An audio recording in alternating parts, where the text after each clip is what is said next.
Hi guys, today I'm going to show you how to change the old Mazda CX-50 shell, BT50 shell with the new one. So what happened, the old one got broken and got dirty, so I decided to buy a new shell. I bought one on eBay for $10 and it was costing a lot to get it replaced, so I decided to give it a try doing myself. So main things we should understand is this part of the key has got a tiny computer, you can say, and this part of the key has got this little thing which is called a SIM, probably, which is most people don't know. It has to be changed as well. So what I would like you to do, don't worry about this one right now, and here is the new fob. So how to open it? First of all, you have to locate this tab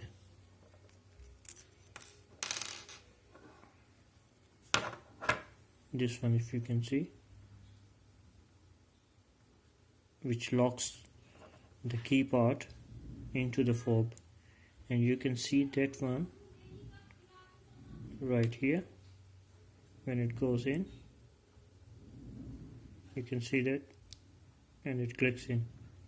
So all you have to do is use some pin or a long screwdriver to push it in, and then it will release.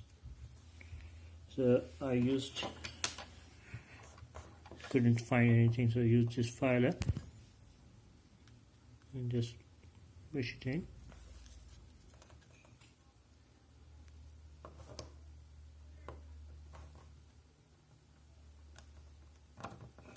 There you go, and it comes out. After that, you have to open this thing as well to access the computer, and to do this you have to find out where is the connection here. You see this tab, a tiny one? You have to put something in and it will come out. You see how it works? Just push it out. From other side as well, here. Here you go.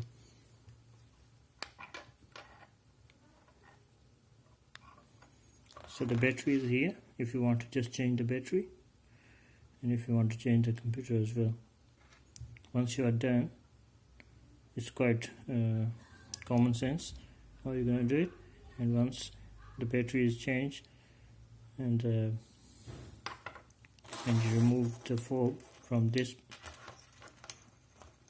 remove the computer from this fob to this one,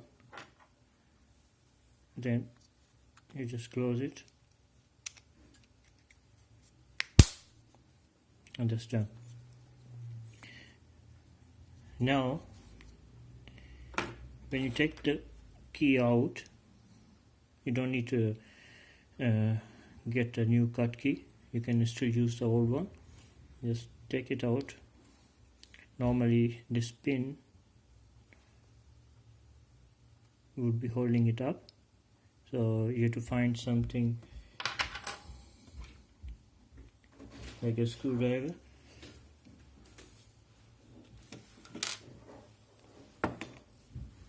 Like this, and push it in with the hammer, and then it will come out. It's like a roll pin, and it will come out and would release the key. So I took this one out from the new fob which I bought from eBay, which I don't need actually, and the key cut shop wouldn't cut it by legally. I'm not sure they're not allowed to, so I would just throw it out and would continue using this one. So with the new key holder, you have to push it in all the way in. If you can align this hole would be good, otherwise holding it tight anyway. You can still use the super glue, that will do the trick. But if you can make it all the way in, you'll see the hole will align, and then you can use that pin.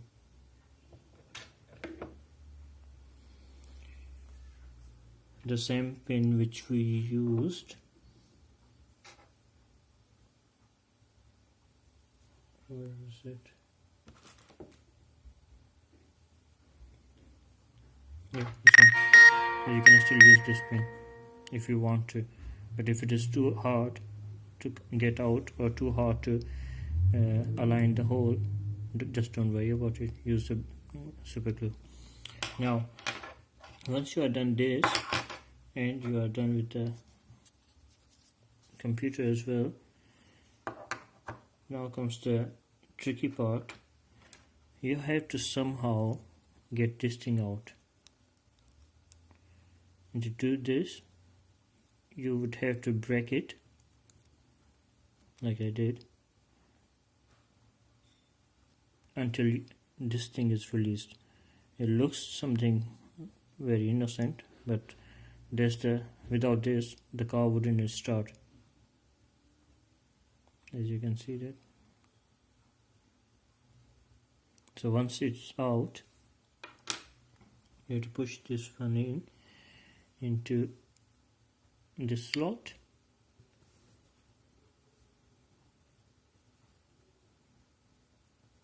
I think it was like this. Just let it sit there. Now the tricky part is how to put the key back in to the new key holder.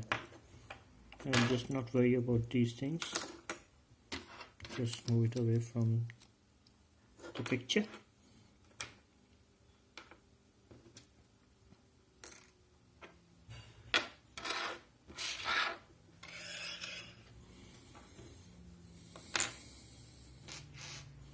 Now first of all, you have to find this spring.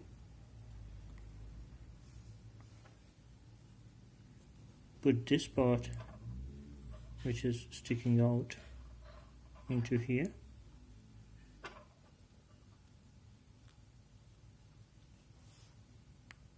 Right, now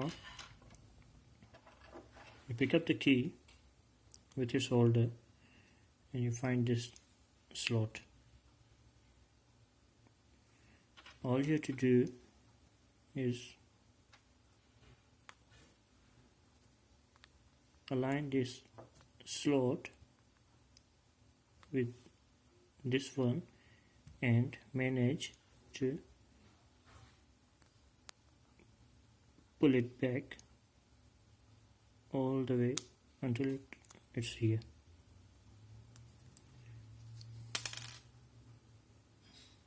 Oh, that went well. I'm gonna do it again. So most of the people, myself including myself, would be scared of doing this. So don't worry, just align this part, this slot with the spring which is sticking out, and just keep pushing it.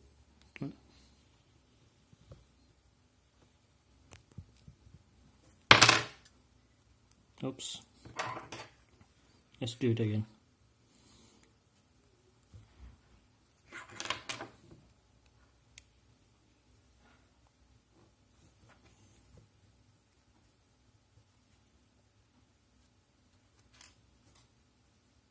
Here it goes.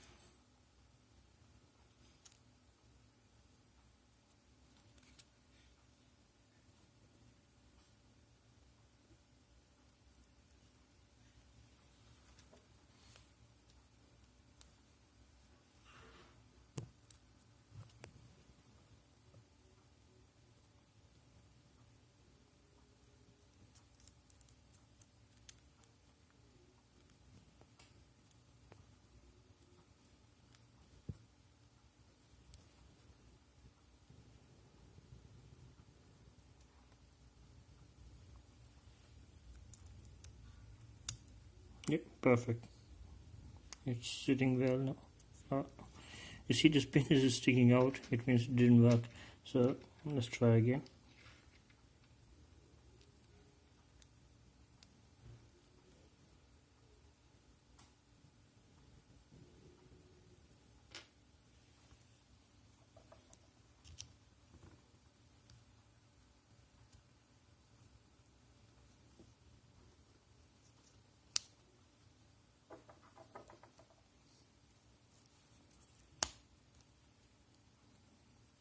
Yeah, this time it did.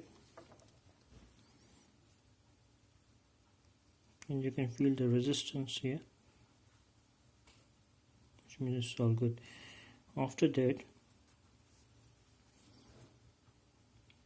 I'm going to put this sim back in once I'm done.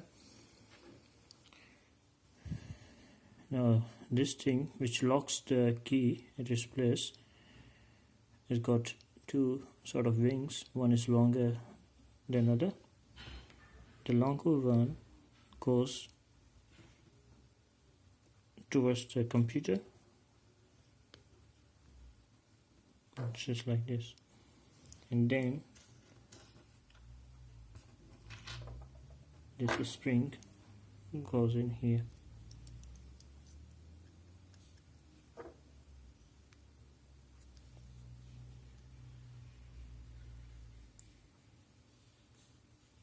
Once you're here, put this chip back in again.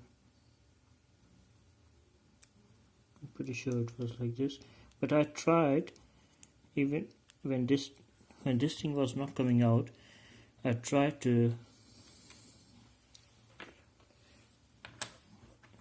from here. I tried to break it, but it wasn't coming out before, so I started the key with this thing very close to it, and it was working. And when this one is maybe a meter away, the car wouldn't start. So if for any reason you can't take it out, because I believe it was glued or something, so rather than wrecking it and breaking it apart, I would suggest, if you can't do it, just leave it in your keychain. At least it will work. But now we managed to do it. So put this one back in here.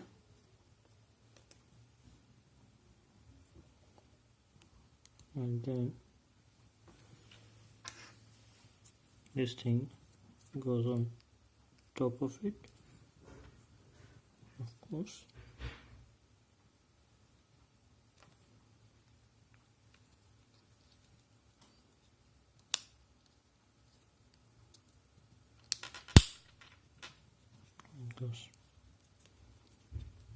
Now you can see when I press this one, it goes in, and you press again, it will release the key.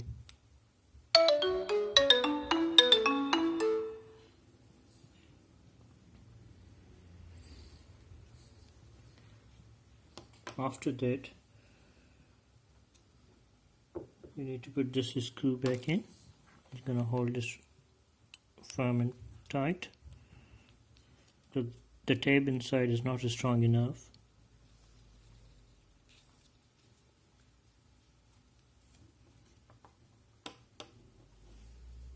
So I'm going to find a proper screwdriver for it.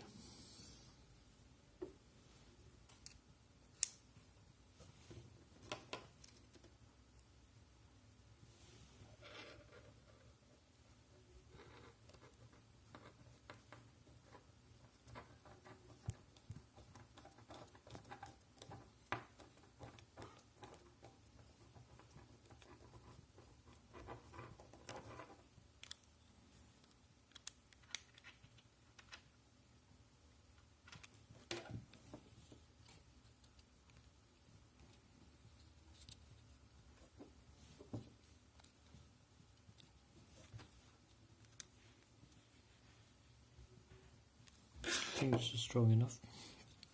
And after that, All you have to do is disconnect them. This push button aligns with these buttons.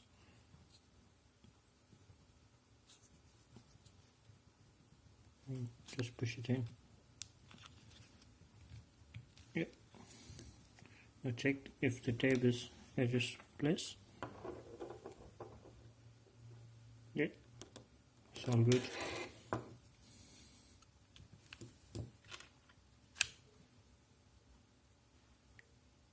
Now let's see if the car starts with it.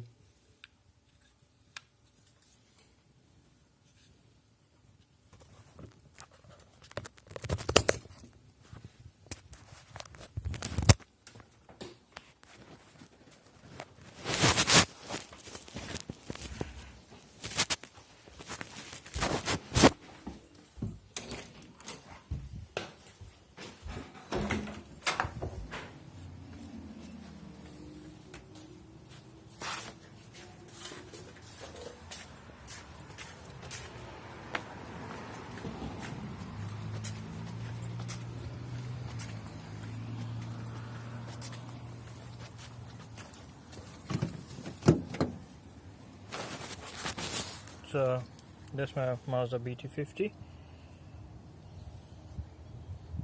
Let's give it a try. It opened.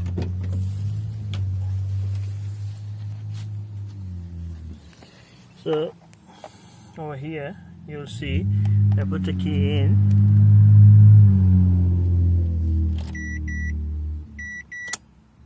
and bring to accessories.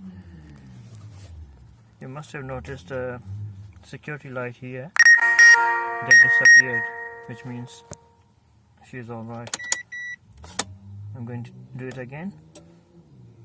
There it goes. It appeared for a while, checked it, and when it's good to go, it disappeared. I'm going to start it, and here it goes. Thanks for watching. It's all good. Hope you can do it. If you got any questions, feel free to leave a message. Thanks.